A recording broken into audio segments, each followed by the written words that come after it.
Welcome, everybody, to another brand new episode of It's My Wrestling Podcast. I am, of course, as always, your host, Chris Dees. As always, please make sure you hit subscribe if you're here on YouTube, follow if you're listening on any audio platforms. Today's guest is a man I am always happy to talk to, always an absolute pleasure. He is a blast. He lights up any room he walks into, the life and soul of the party. He's nodding away because he knows I'm right. It's the third time that he's been on the show now. Third time. Third time already. Third time's a charm. But the first two times he was in a car, so it's nice that I've got him sitting down at a laptop this time. He's of course the best hype man in the game from Shane Taylor Promotions. Mr. Rev Ron Hunt, man. Ron, thank you for coming back to the show. It's a pleasure to have you. How are things? Man, it's always a pleasure to join you guys, man. Anytime that I can, I do it, man. And things are going great. You know, in the midst of people trying to adjust to certain things, I think one thing stays consistent, and that's Shane Taylor Promotions. We continue to do what we got to do, continue to secure the bag by any means necessary, and business always goes forward, never goes backwards.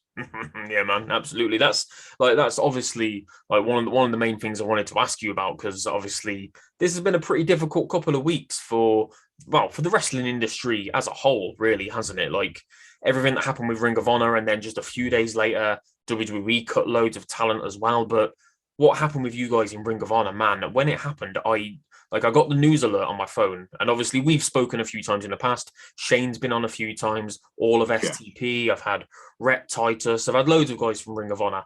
And when that news came up, I genuinely sat there like, oh my God. Like I could not believe what I was reading. Has it finally started to sink in for you guys a little bit? Have you sort of adjusted to it now? I think a lot of people have, adjustments in, certain aspects. I think some quicker than others. I think one thing that's always kept, at least, if I could speak directly from Shane Taylor Promotions, is, we've always been in the mindset of it's been a for us by us movement. And while we've been very fortunate to continue to do our leadership and spread our message on the platform that we've been on, we have always had a mindset of being very self-sufficient and did not have to be self-dependent just on one particular company with three particular letters respectively. So I think with us, the mission never changed. It really didn't catch us off guard because we didn't really have to shift momentum as much. But I think in general, for all of our brothers and sisters, all of us in some way, shape, or form have had to reevaluate our career and kind of see where things are going, or kind of where the momentum is shifting and different things, and just kind of realign and have a deeper focus for things. But in regards to Shane Taylor Promotions, we're still going forward. We still have our foot right on that gas pedal. And even in the next couple of weeks, the next couple of months, man, we got some really big things in store. Yeah, man, I've seen you've got quite a few bookings already. In fact, pretty much that's pretty much universally what I've seen for everyone in Ring of Honor. Like, it hasn't taken long for you guys to get independent shows and bookings and events and things like that. Like, it's been good to see, because obviously, you worry as a fan when you like a promotion as much as I like Ring of Honor. You worry and you think, oh God, like, that you don't realize how many other avenues there are for you guys to do your thing. Everybody just thinks, oh, are they going to go to AEW? Are they going to go to WWE or to Impact? But Absolutely. There are so many platforms these days, aren't there? There's so many ways you can spread your wings. Yeah. I think that's one of the big things. And I was just training with a couple of my students within, even just yesterday. And I said, as we see things kind of transitioning, this is a very great time for people to get that ball rolling, get that momentum going. And I think even right now, when you look at it, just as you said, there's so many different platforms to go to, so many different avenues. You don't have to go one particular route or two particular routes. It's okay to dip your toes in the water in different places until you feel that you found a good fit. And I think that's what you're seeing with a lot. I'm extremely proud of all my brothers and sisters at Ring of Honor. I think it's no secret of the imagination. Just as you mentioned, the reason why you're seeing such quick and expediting movement is because, just as we've been saying as a company, and it associates individually with talent, this is the best wrestling on the planet. And you can only get the best wrestling on the planet with the best wrestlers on the planet. So I think it's very fortunate that, for those that were still flexible, for example, myself, all of STP, Jonathan Gresham, and so many others that were able to hold such a high prestige with Ring of Honor and still do independence all the way down to those that were extremely exclusive and couldn't do anything on the independents until now. Now you're seeing a very even balance of pretty much every person in some way, shape, or form dipping their toes in the next biggest thing, or at least securing their bookings for a long period of time, which I think does good for everyone's family. So right now, as I said, it's a win-win in my opinion. I think right now it's allowing a lot of us to really dig deeper, even give us a little bit of breathing room that if we wanted to switch how we were looking at things creatively and, test the waters with a few different things. I think now this is the perfect time. And I think a lot of people, clearly from the jump, it was something that shook a lot of people. Some it shook even harder. But then, I think right at this time, we're right at that point where, we felt okay, we dealt with reality. And now it's like, now how can we keep the train going forward? And a lot of my brothers and sisters are doing exactly that. They're keeping the train moving forward. Yeah, absolutely. And that's the thing. Like it really did shake a lot of people. Like I can't even begin to imagine how much it shook you guys. It shook fans just, quite a lot. But when you look at it from the other perspective, like this is good for the industry. Obviously, we don't ever want to see anybody lose their job. That's horrible. The same for all the guys and the girls that have left WWE recently. But whoever picks up STP has literally got one of the hottest acts, if not the hottest act and faction in all of wrestling. So this, we appreciate that. You know what I mean? It can as bad as it is at the time when it happens, when you start to think of the bigger picture, like the amount of experience that you five guys have got, the amount of experience that those guys have got in TV, if they take that to, I don't know, like a GCW or any of those kind of promotions, it's only going to help those promotions out as well, isn't it? So, like you say, it is a bit of a win-win. It doesn't seem like a win-win. Yeah. But, I think our mindset right now is, and, we've been very fortunate that fans have been very vocal. And we can't appreciate the fans enough. And I think as soon as the news kind of got out there, which was very quick based on how our meetings and everything were, a lot of fans reached out to us, whether it was publicly through tweets, through Facebook posts, whether it was privately through direct messages. We heard from you guys as well.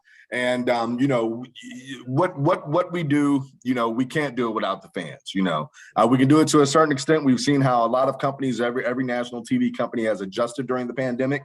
But at the end of the day, we need the support of our fans. So we at STP, we're very fortunate. We have a very loyal fan base, a very, very dogmatic and very focused fan base, and that will continue to push us. So even when things are done, we're seeing the hashtags, we're seeing the tags of different 3-letter companies.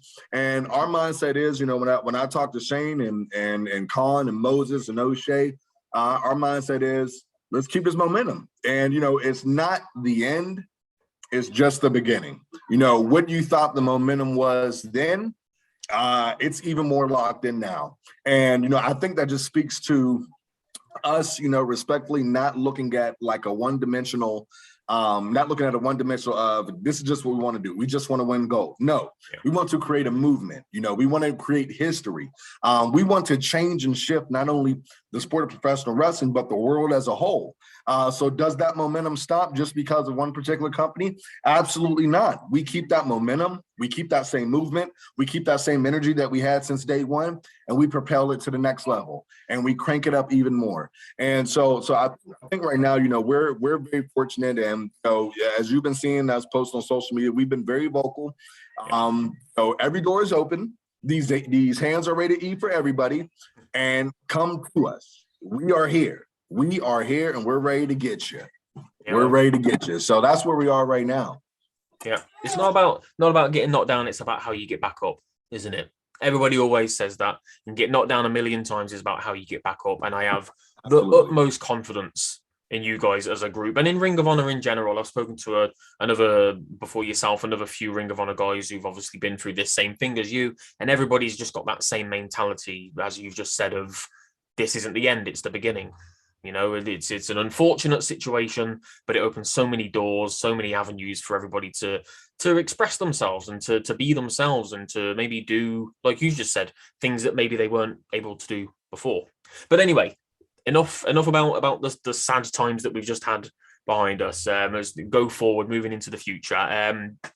So the last time you were on the show, and the last time Shane was on the show, was way back when, pretty much just after the podcast started. Like, it started basically a year ago. I think you were. Yeah, that's actually hard to believe, man. Yeah, I know, man. It's crazy. You were like number 4 and 5 on our guest list, because we had Shane, and then we had yourself, and then we had all of STP. You said we're trying to get the whole crew on at one time too. So yeah, that was chaos, that episode. Madness. So, because that was such a long time ago, I've got loads more viewers, loads more subscribers, loads more listeners than I did back then. What is it about STP that makes you guys so special? For anybody who isn't aware, who watches the show, like, what do each of you guys bring to the table? Yeah, I think, in general, and, for those who just tune in, it's the Rev Ron Hunt, Vice President, Chief of Operations, Shane Taylor Promotions, also a professional wrestler, along with the rest of the 4 brethren with us. And, one thing that I've told many people that I've talked to on interviews is one thing that separates us is unity. And, a lot of times it's very hard to find that, in the sport of professional wrestling, can you get along with everyone? Yes, but sometimes whatever said machine that person is working for at that time, sometimes they create that said group. With Shane Taylor Promotions, this was completely created by us. We said, this is what we are, this is what we present, this is what we can bring to the table, and then we presented that to the machine. So I think that was one main thing is, we all looked at where we were in life, the different struggles that we went through. We saw the similarities in those struggles, and also where our mindset was, and with the message that we wanted people to relay based off of seeing us overcome our struggles. And so I think when you put 1, 2, 3, 4, 5 people together within that same mindset, within that same goal, that have that same energy, have that same undesirable desire to succeed, you get a dangerous threat, and that dangerous threat just so happens to be Shane Taylor Promotions. So when you look at Shane Taylor, you look at his resume speaks for himself. Even dating back in the early parts of the independence, and we've been seeing a little bit of his history trickle, even when we just had the release of our good brother Keith Lee, but Shane's history dates way back. And there has been a rich history of Shane doing exactly what he's advertised to be. And that's a complete monster. That's a complete butt kicker. You look at people like a Khan and a Moses. You not look at 2 powerhouses, but you look at 2 people that can easily strategically out game plan you at any time, but just so happen to bring the muscles behind the brains. So when you look at 2 guys like that were already cohesive since they started at MCW, Maryland Championship Wrestling, and then now you bring them to a larger platform where people can really see their true skills that we've always seen in them shine, you have that. They're called the soldiers of savagery for a reason, because they're the people that you can trust on the front line. They're the people that you can trust in a bunker at any given time. And as soon as you want them to go to war, they're willing to go to war, no ifs, ands, or buts. Now, when you look at the big bad kaiju, O'Shea Edwards, the name speaks for itself. The man is a monster. I tell you this, we were just in Baltimore for some TV tapings. One workout with O'Shea Edwards will change your life. I'll tell you that from a personal experience. I had to take a 3-day break. But there's a reason why a guy like him is a monster. There's a reason why Shane Taylor wanted to bring him on board along with Khan and Moses, and we were able to get that done. So when you put all of their individual strengths together, on top of all of us, where our mindsets and where our collective struggles were, and you bring us together, I think that brings you something that is very unique that not many people have seen in our sport of professional wrestling. And, we're very fortunate to be able to continue to grow, but yet right now hold the weight that we do, known as the family of Shane Taylor Promotions. Yeah, and that's the thing with factions and with stables in other promotions, not to talk down about any of them, but they all feel very manufactured, don't they? You guys don't feel manufactured. You feel like you're just a group of guys that have always been together. It just feels very natural. It feels, I think the best way that I would describe it is you don't feel like a team, you feel like a brotherhood. Absolutely. That's what it's absolutely. And I think there's so many times that it's very hard to find that in our profession, just on a realistic standpoint. And we'll tell you, when we travel and when we're on shows together, we travel as a unit. When we go from town to town, we go as a unit. When we leave from a town and we're at a hotel, we're there, we're chilling as a unit. And even when we're in separate states, we have a group message where we're continuously, even outside of wrestling, checking on each other, checking on each other's family. Hey, are you guys doing good? Does your family need anything? Anybody, and I think that's really what, when this profession is done right, what you can grow out of the sport of professional wrestling. So, I can't speak enough how much, my brothers and I, we love each other, we support each other. Even when it comes to in our own areas, when we have singles matches, we promote each other because, at the end of the day, just as you guys have heard in our promos, just as hopefully if some of you guys have talked to us in real life during intermissions, we are indeed our brother's keeper. And we're in the mindset of, if we don't look out for one another, then who will? So when you look at, a cohesive amount of guys like that, and hopefully in the near future, some ladies that we're looking at to hopefully down the road somewhere, eventually add some in our fold. It's nothing but family. We associate it like Bad Boy Entertainment with P. Diddy. It's a family thing. And that's how it is with us at the Shane Taylor Promotions. I remember the probably the first time I think it was that we spoke, you mentioned that you were looking to bring some potentially some women into the fold back then. Obviously, COVID then really took its toll, didn't it? And that wasn't able to happen. It's a shame because, the women in Ring of Honor up until this happened were on fire. Like I had Maria Kanellis on a couple of weeks ago, and we spoke about everything that she's been doing with the women's division. And it was so good to see after not having a champion for like a year and a half. Roxy, amazing choice to go with as champion. I was really excited to see what she was going to do with the title. Man, such a shame. Like Ring of Honor was on such a wave of momentum, and I think people were, as I've said before to yourself and to Shane, like people have this really, not warped, that's the wrong word, but people don't realize that Ring of Honor isn't the same Ring of Honor that it was in 2010. People still think this is the Ring of Honor that just brings through a CM Punk, brings through an Adam Cole, brings through a Samoa Joe, and lets them go off to the bigger promotions. People don't realize how much Ring of Honor as a promotion have stepped it up, and I would argue Ring of Honor probably had the best pandemic era of any of the promotions out there. Right. No, I agree to as much as knowledge that I get. And, it was rough for every single company. Even us and, Ring of Honor did a good job with continuing to do what they did. And they kept everyone paid. They kept everyone employed. Although there was a good gap where there wasn't any live action until we were able to get a better hold on how we can do it to the safest of our abilities. So when you even go to the ROH bubble, how consistent the COVID tests were, just to make sure that we're clear and that we're put in the safest area possible. But, reality hits, and sometimes, things get adjusted just like that. But even going back to what you were saying, just we're talking to Maria and, looking at our Women of Honor division. And I really do feel, and I said this just recently, and this goes for the independents as well. For a lot that I know, and a lot of them are getting national looks if they're not signed to a national level. This is really a time for people, and it's sad we have to say this in year 2001 going in 2022, but this is a time where people need to really stop sleeping on women's wrestling. And you're right now you're at a time where you're not getting your typical what we were seeing in the early 2000s, late 90s, our lingerie matches and our pillow matches. These ladies are going in there and they are backing it up. And sometimes, depending on the company, some of these ladies are backing it up against men as well.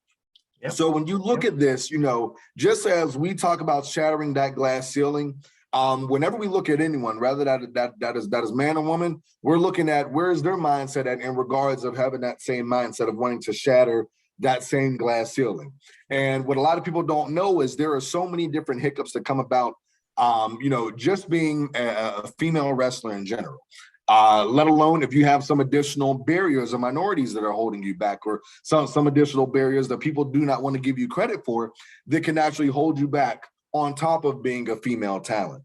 Yeah. So, when you look at this, I really do feel in particular, when you look at our Women of Honor division, our women that are at Ring of Honor, tremendous talent from beginning to end. And anyone that has missed out on it, you've been missing out on a lot. I advise you to catch up on it. I advise you to do your research and understand who these ladies are, but understand we're still just scratching the surface. So, are you going to see some of these women in other areas? I guarantee it. Are you going to see them at other companies? Absolutely, because they have untapped potential and they have tremendous talent that we are already seeing, and some that we still have not seen their full peak and their full climax within this sport. So I'm excited to continue to keep our eyes on the radar. With us, with Shane Taylor Promotions, we look everywhere. If you look at us on social media, sometimes we won't even post nothing, but you might see another wrestler post like, "Hey, we just saw this person from STP there, this person." We go around the independents, and we don't have to make ourselves visible for you to understand that there is some part of the eyes of Shane Taylor Promotions on someone. If we got an eye on them, we'll travel around and we'll keep an eye, or we'll just pop up just to see what's hot in that particular area, because that's what we do. It's the same thing like recruiting for NFL, NBA, NHL, and everything else. Yeah, and I'm even seeing people who, like, I don't know, just random wrestling fans. It could literally just be me. I'll see something really cool, or I'll see a wrestler I've not seen before, whether it be male or female, and people are literally tagging you guys and saying this person should be in STP. So that says a lot about you guys, that the first thing they're thinking of is, yeah, STP. Imagine what this person could do with STP. Imagine what STP could do for them. So, like you say, even when you're not actively out there or trying to recruit, people are trying to make you recruit people, which speaks volumes about you guys as a group. Yeah. I mean, that's on there. And we've always talked about this just in regards of kind of where we see things going right now. So we don't necessarily want people to look at what we're doing at Shane Taylor Promotions as this can help boost my career, but an even balance. We're looking for those that have something to prove, that are currently proving something with or without help. And then how can we get that to the next level? But at the same time, it's also a mindset of, we don't want to bring someone on just so it can help boost their resume, but also they can be brought in on the same level as us, and we can keep the ball moving forward and make things continuously even stronger. So, even if someone is watching this, and I can give this at the end of the interview again, but if you guys are watching this and you think it's you, man, woman, boy, or girl, drop us your resume, drop us your reel, Shane Taylor Promotions, LLC @gmail.com. I promise you, we look at our emails. It might take a little bit long to get back to you, but we look at every single email that hits that account. Shane Taylor Promotions, LLC, your reel and your resume, and we'll have somebody take a look at it. I mean, it's that simple. Yeah, man. I can think of a few names that I might send it on to. I've got tag them and tell them to get in contact with us. Why not? Take a look. I've got I'm starting to do, as people will know by now, I'm doing a new series, like an independent wrestling spotlight series, to shine some attention on the guys and the girls who don't maybe get as much attention and as many eyes on them as they should. And I can think of a few that would do really well in STP. So you never know. I might put it down in the about section so that people can apply. Yeah, man. Why not? Try and recruit, but I need to get some commission. If I get you anybody, I need commission. You guys always hook us up. We can get you a little something. Awesome. So we've spoken about the women, which was something I was really keen to touch on, and the representation of women in wrestling at the moment, just in general. I wanted to talk about representation in general because obviously Shane Taylor Promotions, there's been so many comparisons, unfortunately, to groups like the Nation of Domination and the Hurt Business most recently. But I don't think that's necessarily a bad thing, because look at how many, obviously I grew up as a wrestling fan, sort of like in the mid to late 90s. And God, off the top of my head, other than those I've just mentioned in the Nation, I can't really think of that many other than The Rock or Mark Henry.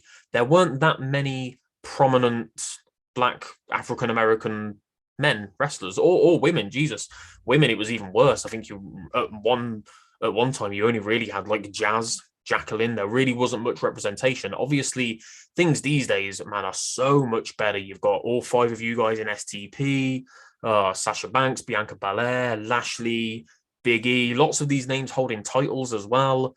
Apollo, Damian Priest, not even just necessarily African American, but just minorities and different ethnicities. There's loads of Japanese champions, Carmelo Hayes, Moose, most recently as well.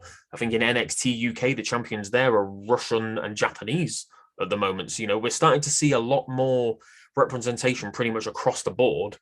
Do we still need to be doing more? What do you make of it? Obviously, as somebody directly affected by that, as I say, I didn't see many when I was younger, but it just kind of felt normal to me. But obviously, for you, you wouldn't have had many people to look up to in that regard, would you? So how does it feel now seeing so much more representation? But is it enough? Yeah, I think one of the main things, and we get this question a lot of times, number one, it's beautiful. And we've been seeing things in particular, people relating us to yes, the Nation of Domination, to yes, the Hurt Business. And honestly, that's not a disrespect to us. As we said, each group is something separate. Each group brings something separate to the table. I know from a visual standpoint, while there could be correlations, because you see a certain set number, they all have the same skin content and melanin, et cetera, et cetera. They all do a pose probably at the entrance or somewhere. They all talk on the mic and they talk and talk and talk and talk and talk. But when you look at, I implore anyone that when you look at the depth and not only the what, but the why of what they're doing, there's no such thing as a disrespect in that manner, because, I see why we can go about it slightly different ways. I believe that ourselves, the Hurt Business, we have the same mindset, just in different backyards, but we have the same exact mindset. When you look at history makers like the New Day, we have the same mindset, just in different backyards. Even going back to the Nation of Domination.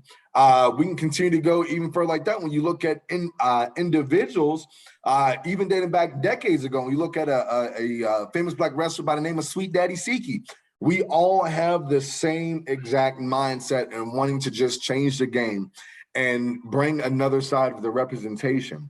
Because, while this wrestling world is very large and we can go anywhere, we can be here in the US, we can be in the UK, we can be in Japan, we can be anywhere, and we know we can find hundreds of people that associate with pro wrestling. It is still a very small world at the same time. So I feel like this time when we have a platform like we do, when so many times it's easy to see people that look like us being misrepresented, whether it's, through the news, whether it's through different things that we see on TV. And then now we get put in a standpoint to where we can show another side and we can start to clear some of the air of the natural ignorance that we see so widely vast across the world. There's no such thing as having too much representation. And I think one of the main things, and it broke the internet, was the one girl that was crying in her living room when Bianca Belair won the title. If that just doesn't show you how important representation is, then I don't know what does.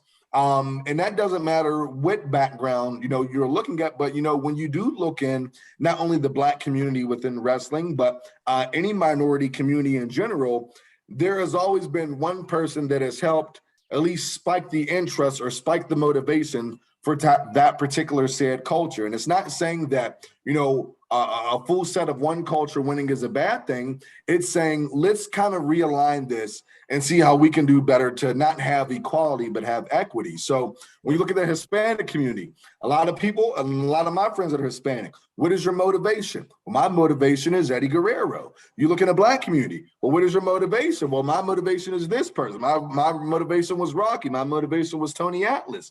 When you look in the Irish community, well, what was your motivation? Some even that we talk to now. Oh, well, my motivation was Sheamus. My motivation was this person. My motivation was Drew McIntyre. So it is so important to have representation. I can't speak on that enough.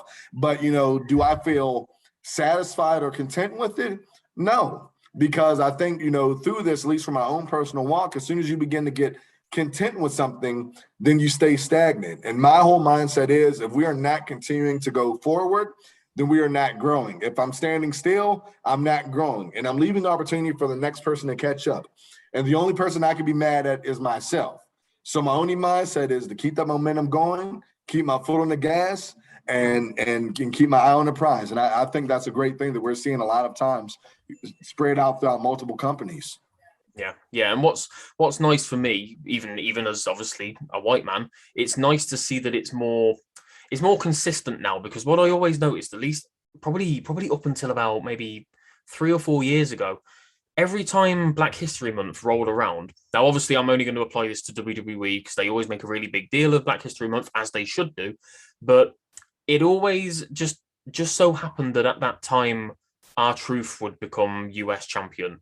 Lashley would become Intercontinental champion. It always, do you know what I mean? It was always very convenient timing. It felt like this was back before Black African American wrestlers were really given a platform, like the New Day, like Big E, like Kofi, which was in like obviously April. Big E happened like a month ago, so far away from Black History Month. But it always did feel like that. I don't know if it felt like that for you, but I know a lot of people were very vocal about it. Like, oh, here's Black History Month. Which Black wrestler they're gonna put the title on this time? And they've definitely moved away from that now, haven't they? I think it doesn't really feel like they're doing it. You know what the WWE are like. It's they love to do a first ever as often as they can. You know, first. Yeah, ever. well, I think we're seeing I think we are seeing a little bit more on consistency and continuity with it. And you know, you're not the only one that has brought that up. And you know, we still slightly see it in certain particular companies to where, you know, maybe you don't see as big of a shift or as big of a focus until a certain number of people start to speak on these things, and they say, "Oh, wait a second, yeah." That is a problem. And, you know, clearly, you know, with something, you know, like Black History Month, you know, you do see things maybe shifting a little bit further within that realm because, you know, it just feels like the right thing to do at that time. So, you know, a lot of times what I try to tell people is the fans have as much say as a lot of things. You know, if you don't like something or you feel like something could be different, I implore you, whatever type of power that you have, to let your voice be known, even if it's a simple thing of making a status or sending a message. But it deals with the numbers that come in regards of that, and that has been something that we've been seeing, and that also that we're trying to kind of break that mold of, just in general within sports and professional wrestling as a whole, is how do we break this stigma of just being perhaps thrown a bone because it feels like the right thing to do because of a certain particular annual holiday or a certain particular, you know, celebration month. How can we make this that it's not just a special that we're seeing now, but make this more of a normalcy so then we don't have to continue to have these conversations? And, you know, I think, you know, with us at Shane Taylor Promotions, we're in the mindset of, as long as we have to continue to have these conversations, as long as we have to deal with things that we know our other brothers and sisters and other companies are dealing with that sometimes we don't even bring to a public attention, then our work is not done. And from now, I can tell you our work is still not done, but, you know, we're not going into it in a negative standpoint. We're looking at it as in a positive, because just as you said, Chris, like, we are seeing change, you know, throughout the whole entire sport of professional wrestling. You know, when you look at you know, your Ring of Honor, WWE, Impact, AEW, MLW, et cetera, et cetera, et cetera.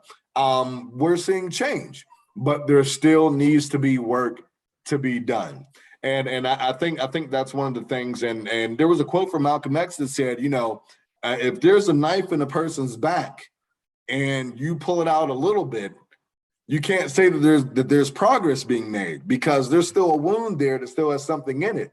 But progress isn't made until it's pulled fully out and we start healing these things. But if we ignore it and just say, oh, well, you know, it's a little something, are we really making progress? So our main thing is, you know, we not only want to talk about it, but we want to be about it. And I think that we're slowly starting to see people be more vocal and stand for themselves and just be more vocal and more of an activist to the best of their abilities that we're seeing across the whole entire sport of professional wrestling. Yeah, people being more vocal. I don't think people understand the power that social media has, because how many times have we seen? I mean, hashtag give divas a chance. That literally started the women's revolution, didn't it?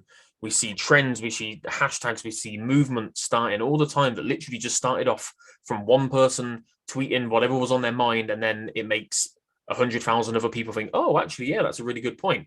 I never thought of it that way. And then it changes the industry. Look at I mean, Becky Lynch was the hottest thing in all of wrestling for like 2 years.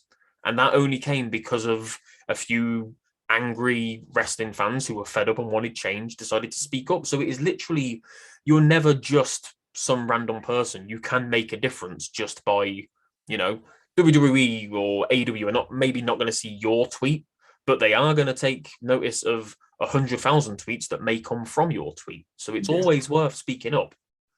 Green always speaks, and that's what a lot of people don't understand. Your money has power, and sometimes if you don't feel your words are doing it, just shift your money a little bit. Rather than shifting your money in one particular direction or shifting it back a little bit. But collectively, if you use your voice in different ways, and there's different ways to go about it, trust me, there will eventually be a notice from whatever that higher up is. And hopefully be able to at least spike the interesting ears to then listen to others that might be a little bit closely associated with that situation to see how things can get a little bit better. But just you said, I do feel like we're in a good momentum. We're in a good swing, but there's still a lot of work to be done. So I know with us, we're willing to put our work boots on. We've been putting our hard hats on for 2+ years with STP. Individually, we've been doing it for way longer than that as individual single talent.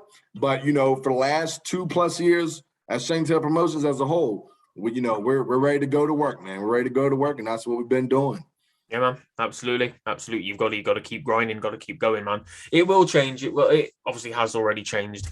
I hope it just keeps going. I hope it keeps consistent. We always seem to have these cycles. For a while, it was the smaller guys getting a push, and then it became all about the women, and then it started to be more about Black and minorities starting to get more of a push. And it's beautiful to see. It really is. It really is, because there are some incredibly talented superstars, wrestlers, talents that have been maybe not held down, that might be the wrong term, but you know what I mean, not getting the opportunities that they deserve.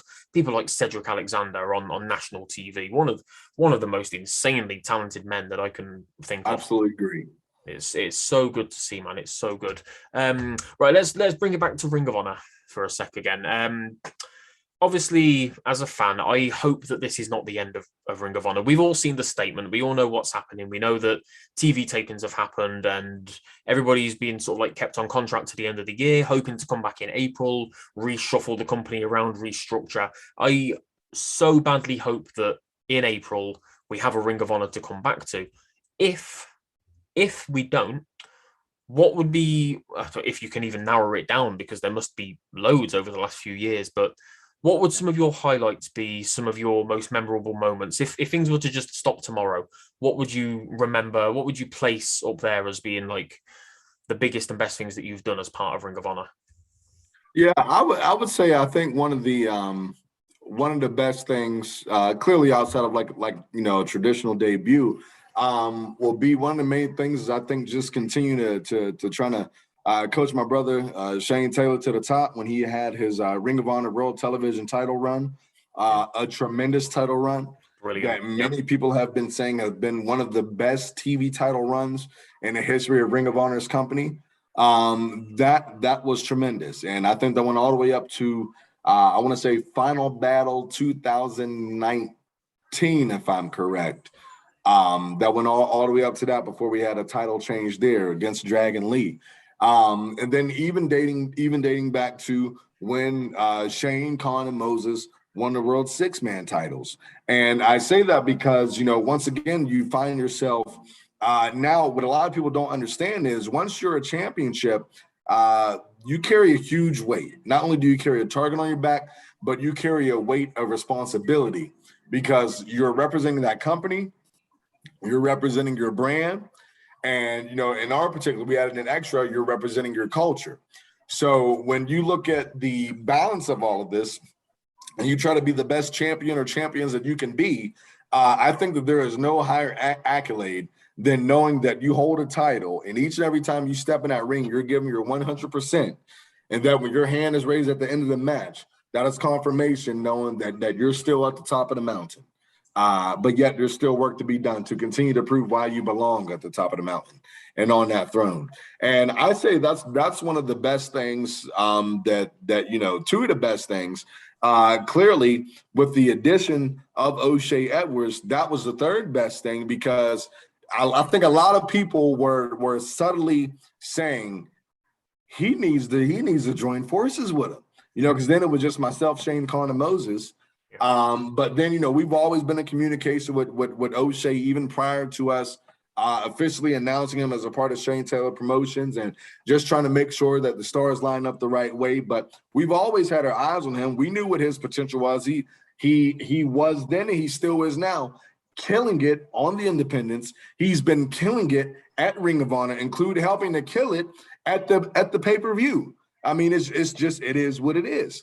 And so I think, just being able to once again bring that to the table, seeing the excitement and the amount of response that we got from fans and supporters, I think that was something that was a highlight, because outside of titles, I think the main thing is when you know the worth of someone else and you want to help them to the best of your ability, you know what they can bring to the table, you know what you can bring to the table. And when you announce that and you receive such huge support, it just lets you know that you're on the right track. And that's just the continual growth of the brotherhood and of the family. So those are memories. Those are memories, and those memories aren't going to stop.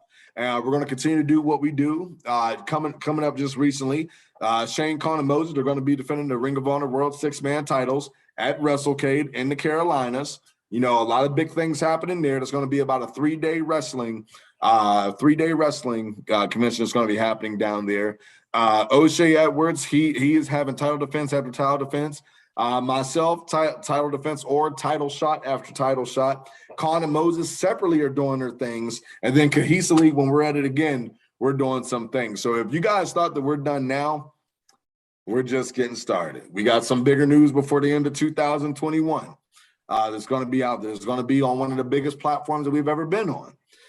Believe it or not, it's not going to be Wrestling Associated, but it will represent wrestling. And it's going to be on one of the biggest platforms. So that will be at the end of the year. You guys will see that when I drop. See, I gave you a little tease. Gave you a little tease. I'm now like, ooh. Now my mind's going like, he's like, what is it? What is it? But we got some big things coming in, and I'm extremely excited for it. And like I said, I tip my hat to every man and woman that has walked through the doors of Ring of Honor while we've been there. Before all of us have been there, those that have paved the way, even dating back to the Murphy Rec Center, dating back to the CM Punk days, to the Bryan Danielson days, to the Low Key, to the Samoa Joe days, to the Claudio days, to the AJ Styles days, to the Homicide days. The list goes on. But at the same time, also, I tip my hat to whatever the future is going to be. Will it involve Shane Taylor Promotions? Maybe, maybe not. I think we're all in the same mindset. If at the end of the day, business is business. If some things make a little bit more sense business-wise that cause us to go some other ways, I think respect is on both sides. If things come to us coming back together when the month of April comes, I once again feel respect will be on both sides if that time comes. But it's up to the world, it's up to the universe and the big man upstairs to see how things pan out. Yeah, man, I really hope it does. I really, really do. Because, like I say, it doesn't matter where you guys go. You're going to be successful regardless. But it would be lovely in April, depending on what happens, or maybe even in a year from April, to see you guys come back to Ring of Honor, to come back home would be beautiful. Because everybody that I've ever spoke to from Ring of Honor, yourself, Shane included, all those other guys and girls, you all say the same thing. Nobody within Ring of Honor is ever in it for themselves. Nobody's ever trying to, one up somebody else. No one's ever trying to get ahead of somebody else. You all just want to help each other. You all want to help each other grow. And I think that's why it was so sad to see what happened recently. That's why I was so shocked anyway, because you all work so hard. You genuinely do. I'm not just saying this because you're here. I've said it to loads of people, said it in group chats. It's genuinely devastating to see what happened. But that leads me on to my last question quite nicely, actually, quite a nice segue. So I've said a few times, obviously, hopefully in April, you guys come back, everything's back to normal, we get Ring of Honor back, Ring of Honor can carry on with that wave of momentum. But if Ring of Honor was to end today, what, in your opinion, would be the lasting legacy of Ring of Honor? I think the lasting legacy is Ring of Honor has been a machine. No matter what company you look at in today's current standpoint, I think it's safe to say you would not have the strong pillar that you do for that particular company if it hasn't been for Ring of Honor. And that goes to respect to those current companies now. But when you look at your WWEs, I don't feel that some of their strongest people right now would be as strong as they were if it had not been for Ring of Honor. When you look at your Kevin Steens, your Kevin Owens now, when you look at your El Genericos, who is your Sami Zayns, when you look at your Seth Rollins now, PJ back then, I believe. When you look at your Cesaros, the list goes on. AJ Styles, et cetera, et cetera. On the AEW side, when you look at clearly your Matt and Nick Jackson, your Hangman Adam Pages, and once again the list goes on from there. But I say that not in a boast, but I say that in just I guess in a way, just kind of like the sacred ground of Ring of Honor. There's a lot of respect in the name of Ring of Honor. There's a lot of people that have stepped foot inside of Ring of Honor, including some that some might not even know of. Like for a small, very small portion of time, you're Eddie Guerrero's, et cetera, et cetera. Yeah. It's just a very respected ground, and I think that'll be the legacy that will always continue to go on. I think CM Punk mentioned that, and one of his very first two promos of him just crying when he left Ring of Honor to go to another said respective company then, because he knew the heart of the people that were behind that, from your talent to your production, and so on and so forth. And I feel like that heart from a talent standpoint has always been persistent, from production have always been a persistent. And I know that wasn't an easy decision to make, to even take that hiatus till April. But, we understand that, when you look at things, you have to do what is best for business. Sometimes it's not going to be, so easy for everybody.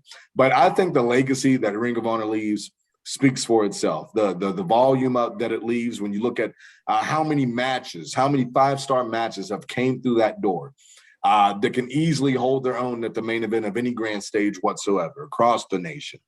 And so just to be able to have my name along with dozens others imprinted within the rich history of Ring of Honor is no pun intended, but a complete honor.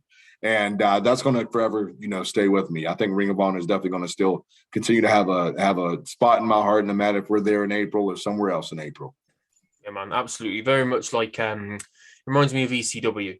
People still, people still talk about ECW, the impact and the influence that it had on so many future generations of wrestlers. And I think, hopefully, like I say, we're talking as if Ring of Honor's dead, but it's in no way dead. I really hope things go back to normal, but it's sort of in that same kind of vein, isn't it? It's that of what it's done for future generations and for future talents. I have all the love in the world for Ring of Honor. I really do. All the love in the world for Shane Taylor Promotions. It has, as always, been a pleasure having you on the show, Ron. Likewise. But before I let you go, I know obviously you've just mentioned WrestleCade is coming up. Is there anything else on the immediate horizon? Any shows anywhere that anybody can catch you guys, whether yourself or Moses, Khan, Shane? Yeah. Honestly, you can catch us all over the place, and that's literal. I know within the next coming days or next coming weeks, O'Shea and myself, we're going to be in Pittsburgh with a company called RWA, Renegade Wrestling Alliance. Khan and Moses, they're doing their things. They've been defending the titles. They've been running as a tag team in Texas. They've been doing what they have to do in the Maryland area. Shane has been traveling all over the area. Honestly, we're hitting states upon states on a consistent and a weekly basis. And I think it's only going to go up from there. So, we're looking to continue to spread our wings, leave our footprint, and continue to leave that legacy, not only for ourselves, but continue to help boost and grow that next legacy of men and women that are coming up in this business. And that's exactly why we come together. Iron sharpens iron, and we want to help everyone succeed and grow to the best of their ability. Yeah, man, 100%. And I'm excited to see it. I'm excited to see what's next. I'm excited for you to probably end up coming back on the podcast again as well. Because at this point, you're a regular. Let us know, man. At this point, you're pretty much like a co-host. Really, aren't you? Can't get rid of you. Just can't get rid of you, no matter how hard I try. Hey, No, Ron. we're right here. We just say whenever things open back up, man, we all gotta meet in the pub in the UK or something toward that extent. Yeah, man, try and get over it. Definitely. Guys, thank you for watching. Thank you for listening. Like I said at the start, wherever you are, please hit subscribe. Please hit follow. If you enjoyed this chat with Ron, make sure you tune in the next couple of days as well, because I've got Shane Taylor on. I'm actually interviewing Shane tomorrow, and that's going to be a lot of fun as well. Ron, once again, man, pleasure is all mine. Thank you so much. Take care, everybody. Thank you once again for joining me on It's My Wrestling Podcast.